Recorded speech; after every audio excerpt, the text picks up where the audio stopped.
Hi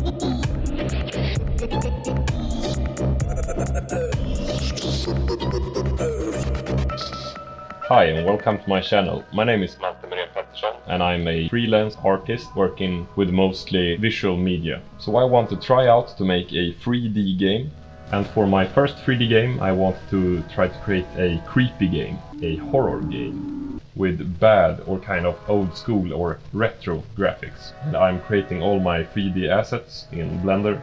Sure, it takes a lot of time creating all the assets by myself, but I'm much more of an artist than a programmer, so I want to create all the assets by myself. And I'm also learning a lot by doing all of the graphics by myself.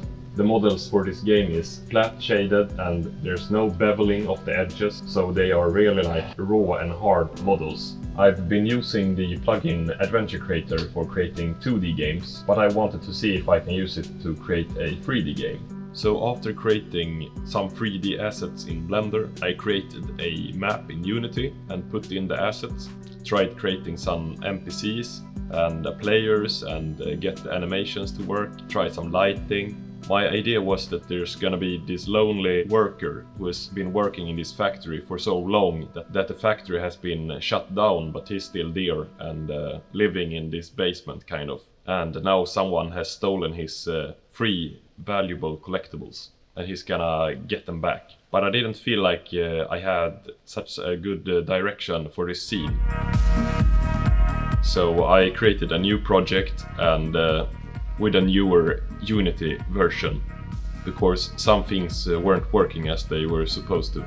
So in this new project I started with something I should have been doing in the first one, and that is blocking out the terrain and where I'm gonna have the houses, how much distance there's gonna be between the different locations, and then having more of a vision of what the player is gonna see when. He starts in his little camping wagon, and then there's gonna be a cinematic of a little gnome, I think, is gonna steal his stuffed animal, and then he's gonna have to get it back.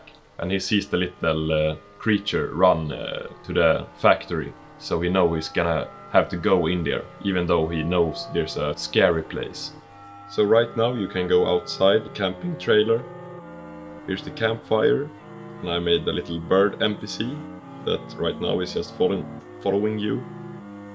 There's a road between the trailer and the factory. Both of the tunnel entrances is gonna be closed. So this is how the factory looks right now. I'm gonna add a lot of stuff. So it isn't close to being finished, but this is how it looks right now.